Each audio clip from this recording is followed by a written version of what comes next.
peaches should be right.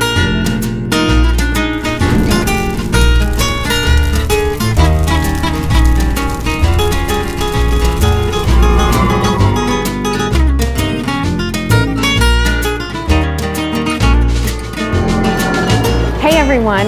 Well, I have to tell you, Tim confided in me that his favorite secret indulgence is going through the fast food drive-thru to get burgers, shakes, and fries.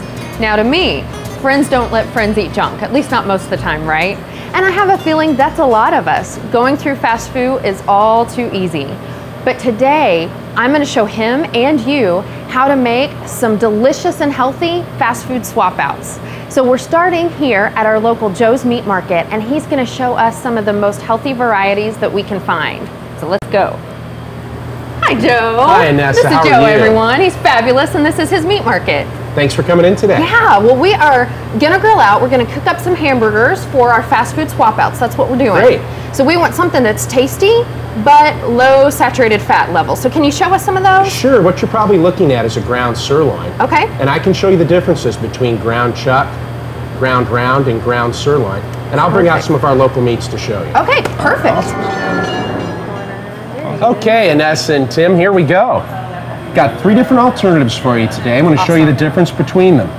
First, we have our ground chuck, which is the standard you're going to see as normal hamburger.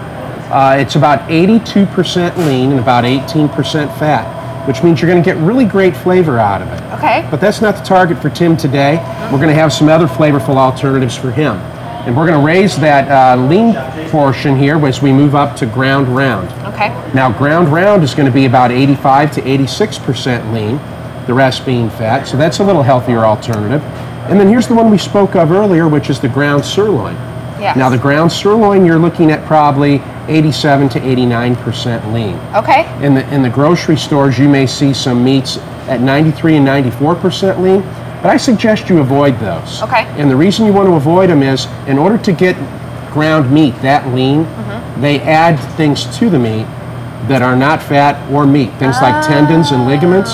So if you've ever had a meat that's maybe 93 or 94% lean and it's a little rubbery, it's because of the tendon and ligament portions that they're adding into the meat. Now, how would we know that? Can we look at the label? Would we know that anyway? Or is that part of the benefit of knowing exactly where your cattle comes from? Part of the benefit of knowing where your cattle comes from. And here at Joe's, we actually bring our meat in from individual cattle. So the ground beef that you see here is actually ground from whole chucks, whole rounds, and whole sirloins from individual cattle. Okay. In many places, you'll get something that we in the industry call tube meat, which is tube meat, yes, tube meat, which is the scraps from the processing house from many different animals that are ground into one product. Of course, that's a problem when it comes to tracking E. coli and things like that.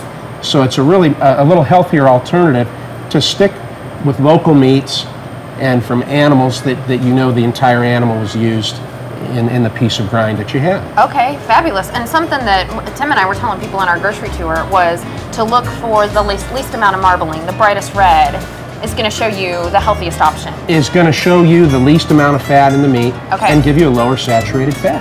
Well, we will take 2 pounds of that beautiful sirloin to go. You've got it.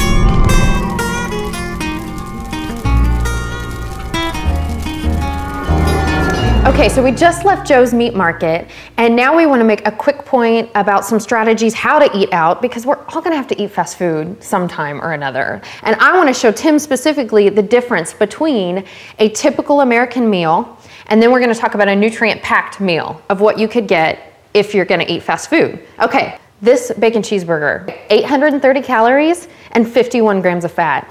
That is insane, isn't it? Okay, and then the fries are 410.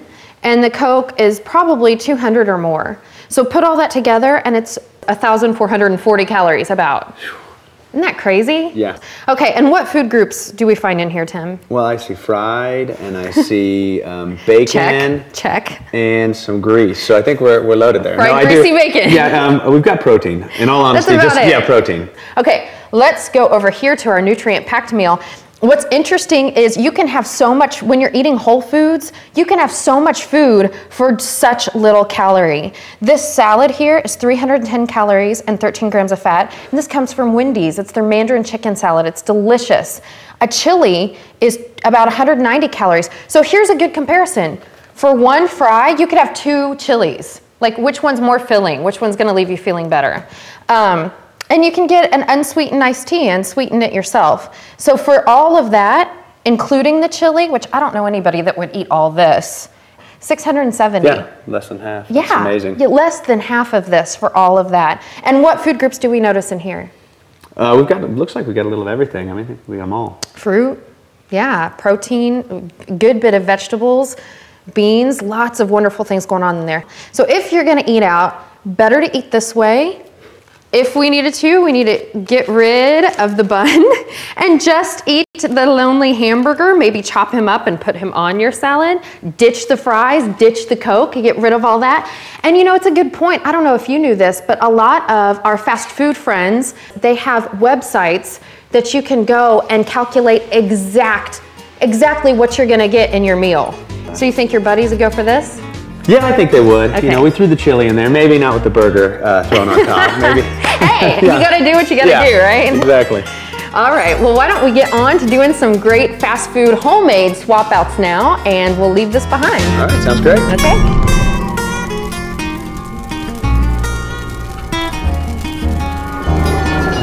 Our first fast food swap out food that we're gonna make is fries, because who doesn't like salty, crunchy? There's something about them, isn't there? Yeah. Unfortunately. They're quite addicting. That's right. So I'm gonna make some called, I call them my crispy unfried fries, and I'm gonna have Tim make a kind called fire fries, and those are with a sweet potato. So the only thing, you only need a few ingredients, and if you are making the crispy unfried fries, you need a couple of white potatoes, or like russet or Idaho potatoes, and then for Tim's fire fries, any kind of sweet potato is gonna be fine. Then you'll need a can of cooking spray, butter flavored or olive oil flavored, and then some seasonings, and we'll talk about that, and that's it.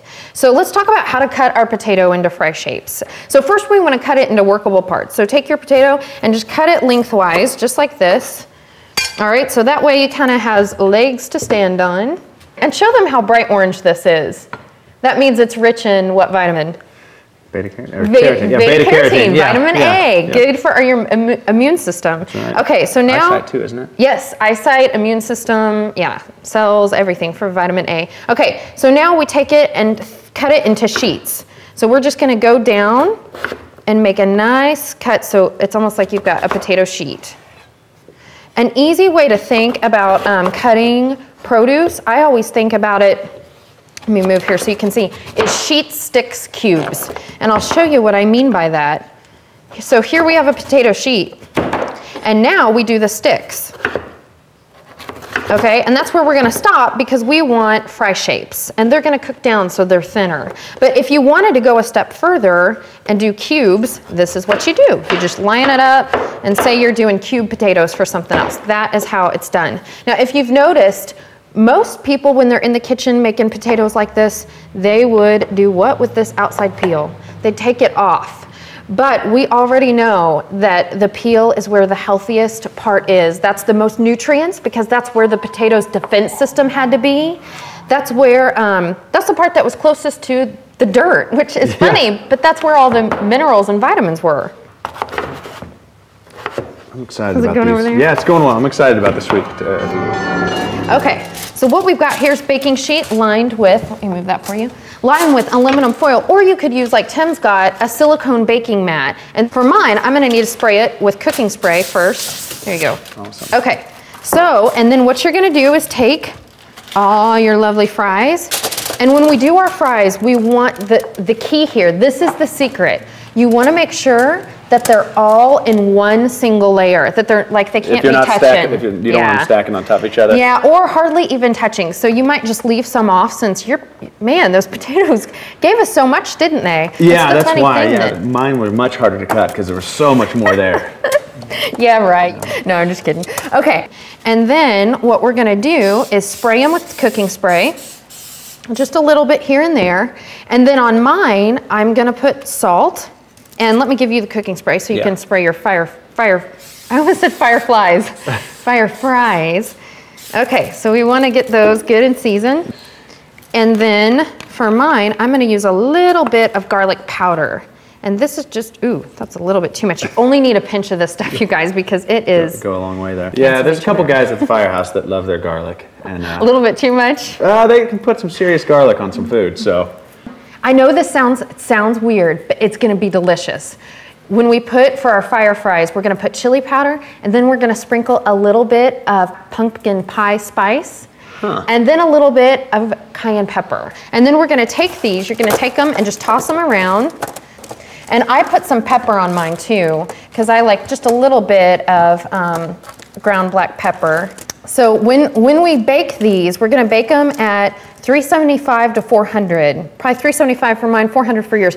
So make sure that they're in a single layer, you guys, and then we'll bake them at a high degrees. That way they can get roasty toasty. So we'll put them both in the oven for 20 to 30 minutes. We'll look for like blisters. They should get kind of toasty and have blisters. So that is as easy as it was. Wasn't that simple? Done. And we've got more left. All right, so we'll do that and then we'll get to try them. Let's go put these in the oven. Yep.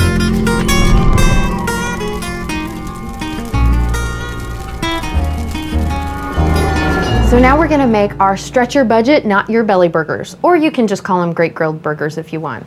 We've got a pound of our beautiful sirloin that we picked up from Joe's Meat Market. And so we all know that the thing that costs us the most when we go to the grocery is protein, our meats. They're just gonna be a little bit more expensive than everything else.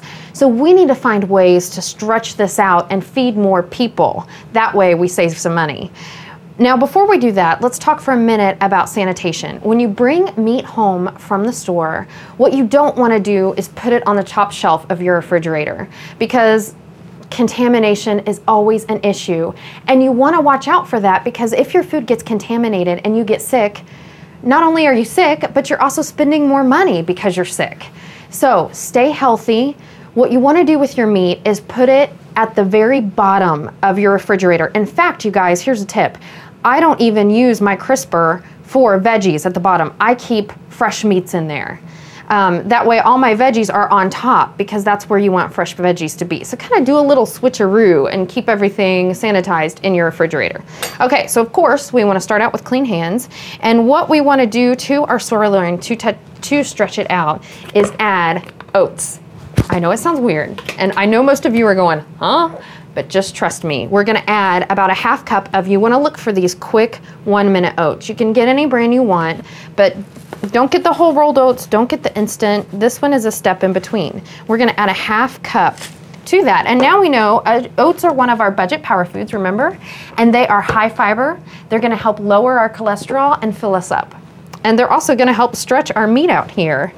And I promise you, the reason why we're making them without Tim is so he doesn't know, and he's gonna cook them up, and he's really not gonna know, and nobody that eats them is gonna know. Okay, well, we don't need that. This is a half cup of tomato juice, because what that's gonna do is soak and give our meat even more deep flavor and kind of add some kind of moisture for our oats.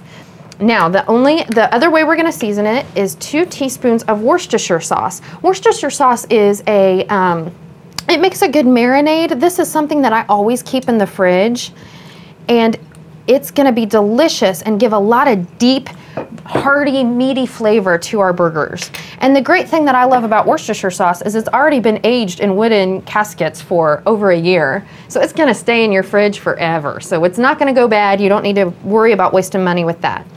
Then a half teaspoon salt. And if you're wondering, you've seen me use salt now in a couple recipes. So if you're wondering about the salt story, lots of people ask me, do I need to stay away from salt? Do I need to be concerned about it? Well, you should be concerned about getting too much in, but don't let anybody tell you that salt is completely a bad item, because we all need salt, or we would die, really. I mean, you would pass out if you tried to go completely sodium free. So using a little bit in the food that you fix at home is fine, because if you're fixing food at home rather than eating out, you're saving so much sodium, because there's a lot of sodium in the foods that we eat out or the processed food. So when you stop doing that, saving a lot of sodium, and so when you make things at home, you can add a little bit of salt and know that you're okay. Plus, I call salt a magnifier because to me, it adds, it's gonna taste your meat, it's gonna make your meat taste more meatier and work kind of like a magnification glass in that way. Makes everything taste better, as long as you don't add too much. Okay, so we've got our burgers all stirred together. And also, you guys, man, when I think about burgers, I craved one every day when I was pregnant. But the one stipulation was they had to be with Heinz ketchup. In fact, I would carry a bottle. I would have dreams about Heinz ketchup, and I carried a bottle with me everywhere I went. I even made my husband call people and ask them if they had Heinz ketchup before we went over there to eat. Now, you ladies that are pregnant know that you don't care who's offended by your questions when you're pregnant. Nothing else matters. So Heinz ketchup it is for me with these burgers. Why don't you come with me and we'll take them out to Tim so we can get them grilled up and he's never gonna know what's in here. Let's go. Hey Tim, here's the ground sirloin. All right. And I forgot they put the ingredient in it to stretch it out. Oh, okay. And that is a ½ cup of minced onion. So if you just throw that in for me. That sounds good. And we're good to go. All right. I'm gonna go back in and make some crispy chicken fingers and pesto dip, and then I'll bring that back out too. All right, sounds good. Set these down here. I'm gonna mix in these onions. Once I get those onions all mixed in, we're gonna patty these out. And something that while I was at Joe's butcher shop, he was telling me that a lot of times, you know, you patty the burgers and you patty them really hard, and he said just patty them enough to stay together and they will be much more flavorful and juicy. He said sometimes they'll get real dry otherwise if you do not. So now that we got that onion mixed in there, and I always like to kind of start out by separating them into, so I could make sure that one's not bigger than the other. Being the middle child of a family of 3, you know, I sometimes felt shafted that I always got the smaller burger or the smallest piece of cake. So I try to make them equal here. And then we can start pattying these out. And I made sure, obviously I washed my hands before we were doing this, and then afterwards, before I put them in the grill, as you can see, I got some burger on me, so I'll definitely wash those. I want to keep any food poisoning down. No need for that today.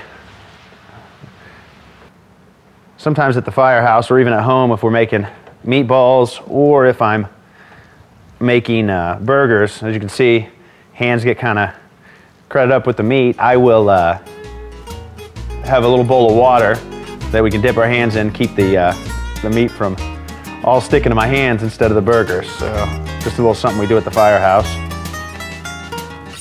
All right, now we're all done, and I will rinse off my hands real quick, and then we'll go ahead and put this in the grill.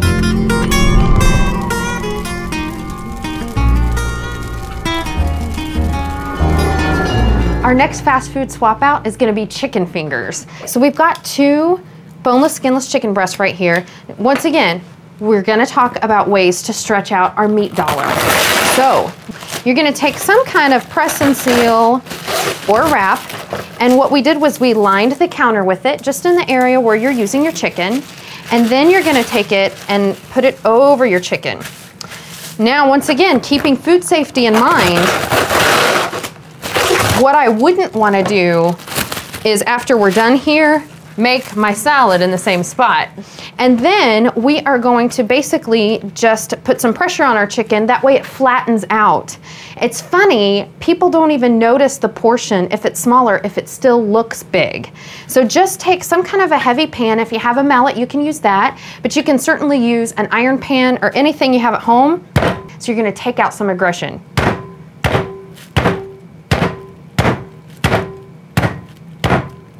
Okay, so we've got it all pounded out, about a 1/4 inch thick, however thin you want to go.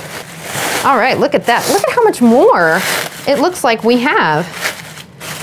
And we're gonna cut it into smaller, bite-sized, like chicken finger kind of pieces. And what we're gonna do is take each piece and we're gonna let it marinate for just a few minutes in fat-free plain yogurt. And that is a perfect element to marinate your chicken in. It's gonna make it tender and juicy. So see how easy this is? I'm just gonna cut it. This is also like perfect appetizer size.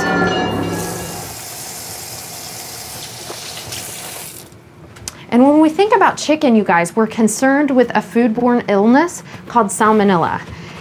not a good thing. You don't want salmonella, trust me. Always keep your meats and your vegetables or fruits separate. All right, now we're gonna season these up with a little bit of salt, and then we're gonna let them hang out while we make our dip. Okay. Okay, and we'll let these hang out right here. So the next thing that we're gonna do is make the dip for our chicken fingers. Most of us probably like some kind of a ranch or honey mustard. That's some of my favorite. I also love pesto dip. I don't know if you've ever tried it, but if you love Italian food at all, you're gonna love pesto dip. All right, so what we do for our pesto dip, there's just a couple of ingredients. It's so easy. For our dip, instead of using any oil, any mayonnaise, any sugar, what we're gonna use is cottage cheese. 2 cups of cottage cheese, that's it. Okay, so put your cottage cheese, 2 cups of it, in a blender or food processor, either one. And then we're gonna add a splash of milk, about a tablespoon or 2. Now I know, like we talked about in the grocery tour, there's many of us that have fear of cottage cheese. Well, the cool thing about this is when you put cottage cheese in the blender or food processor, all of those blend down and they're smooth and creamy and it's delicious. And you could use ranch seasoning if you want. You can use any kind that looks good to you. Now we're gonna give it a whirl in our food processor or blender.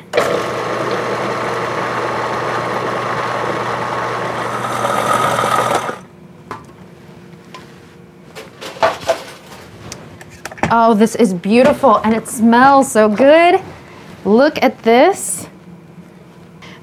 Cottage cheese is going to be so much better for us than anything else because it's high in protein and also high in calcium. So we'll put this in a serving dish and let it wait while we finish our chicken fingers. See how much that made too? My goodness. And everybody's going to love this. So let's just set this aside. Okay. So coming back to our chicken fingers, we need to have something to coat them in because this is what's gonna make them extra crispy. So instead of using any kind of breadcrumbs, I'm gonna use some whole wheat. These are baked woven wheats. You can get these anywhere, just about the generic brand. And I'm gonna use a box of these and just put them in a plastic baggie. And then if I weren't home, I'd just pass them off to a little kid and just crunch them down. So we're gonna crunch these up until we have about medium-sized crumbs. Okay, when you look for some kind of, like we have here, woven wheats or whole wheat crackers, what you wanna start doing is always look at the ingredients list, like we talk about when we went to the grocery. The ingredients list is gonna be your source of truth. That's the only place I go anymore to find out what I'm putting in my body.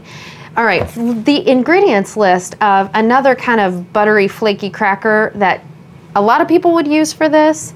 If we looked at it right here, the first ingredient is enriched flour, and then there's a slew of other ingredients, and 2 of them are different kinds of sugar and then high fructose corn syrup. So remember what we mentioned, our 3-ingredient rule. If sugar's in the first 3 ingredients, it's better to stay away. But the most interesting thing to me is when I look at the ingredients list of these whole wheat crackers, there's 2 ingredients, whole wheat and salt, and that's it. And they're gonna taste delicious. Okay, so we wanna grab a baking sheet, that way we can toast these up in the oven, and our crunched up crackers. I'm just gonna add about a ½ teaspoon of garlic powder and mix that all around in there really good. And then we're gonna take each chicken finger and toss it around and get it covered in those crackers really well. And I'll show you a couple right here. That's what you want your little guys to look like. And this way, they're covered with whole grain goodness and fiber and not fried in oil. All right, and our last little guy, get him on the plate. And then to finish these up, we want to sprinkle about 3 tablespoons of Parmesan cheese over them. And then we'll put these in the oven at 300 for about 15 to 20 minutes, as long as they are no longer pink all through the middle. That's how you can tell when chicken's done. And then what I like to do is turn it on broil and toast the top of them so they get extra crispy crunchy. So let's go do that now. All right, well, I finished washing my hands and came back. I move the burgers over to this plate here, and we're gonna go ahead and get these on the grill and start cooking. I came out a little bit ago and got the grill started, got it warmed up. Just some tips here. Make sure that you keep your grill a safe distance away from the house, and make sure that when you're done using your grill, you remember to shut it off. Turn your gas off in the back also. You don't want to have any chances of it leaking. It's better just to keep it safe, make sure everything's off. We're gonna leave those patties on there for a few minutes. We're gonna try to just flip those once on one side and then flip them on the other side. Maybe 4 to 5 minutes a piece, depending on how people like them, rare or a little more well done.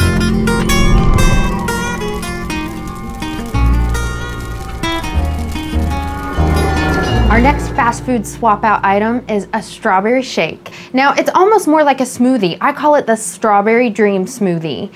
And one thing that you have to watch out for when you're eating out or eating fast food is that word smoothie. It's kind of like a buzzword that a lot of places like to use because it's almost like it means instant health.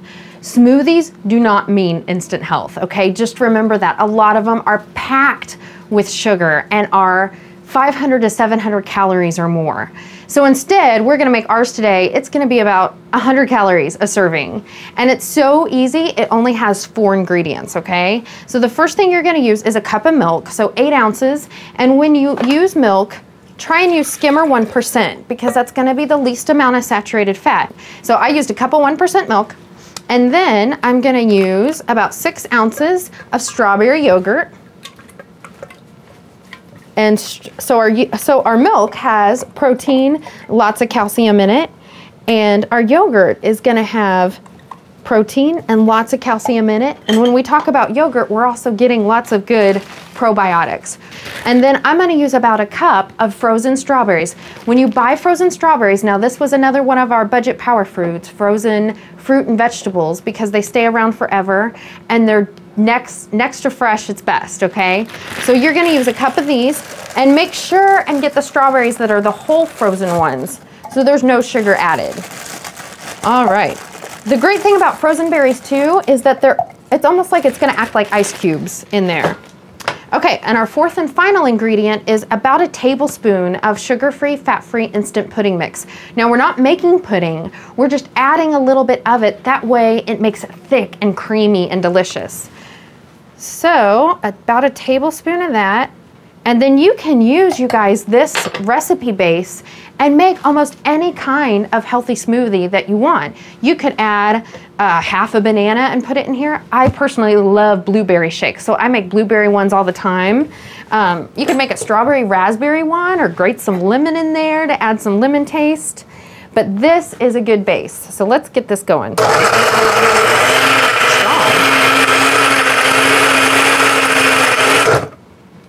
All right, let's see. Oh, you guys, it looks delicious.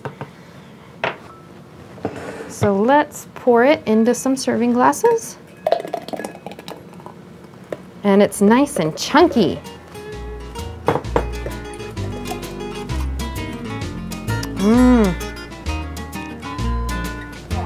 Okay, well, let's go see how Tim and the Stretch Your Budget, Not Your Belly burgers are doing.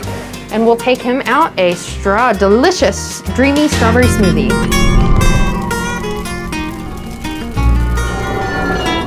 How's those burgers coming? Good, I think they're Stretch Your Budget, Not Your Belly burgers. I think they're all finished here. Awesome. Well, I brought you the rest of our fast food swap outs. Excellent. And this is the Strawberry Dream smoothie that I almost gulped down myself, but I decided to save a little for you. I thought it was going to be bigger than that. You give that a try. Well, just give it a try. That's good. All right. And then here we have the rest of the things we made. Our fire fries, our crispy unfried fries. Let's give these a try. Oh my goodness, you guys, they're delicious. Aren't they good? Those are good. I like that pumpkin with the cayenne.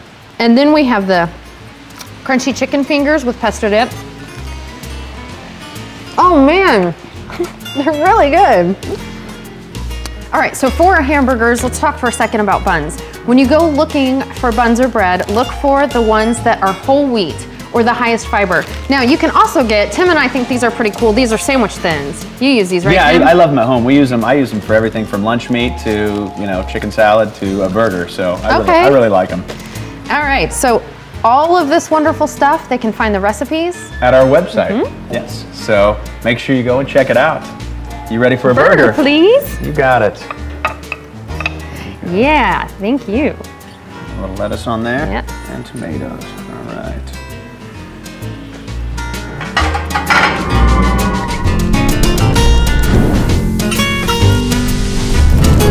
Power food number 1. I don't push the whole time.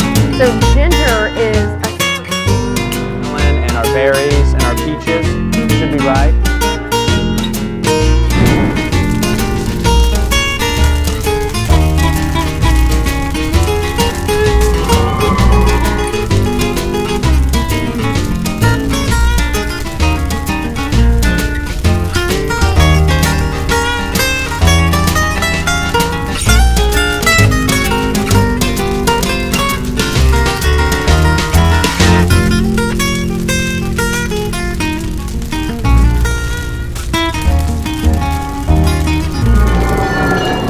Guys, just a little healthy tip for the end of our meal here, and we can do some more of these, but just something that I like to do, and we do at the firehouse and even at home. After you have a big meal, one of the things you want to do, or even if it's a normal size meal, you know, you want to go down, sit on the couch, relax, throw your feet up, but a great way to kind of kickstart your metabolism and keep burning, you know, throughout the day and even throughout the night is after I finish dinner, especially as it gets nicer into the season, is I like to go out and just walk, either 5-10 minutes, and that 5 or 10 minutes can make a huge difference in how many more calories you're burning and just how much better you feel. You'll see a difference. If you haven't been doing that and you start to add that 5 or 10 minutes into your routine after you eat a big dinner, it can make a big difference. And so just a little something, give a try.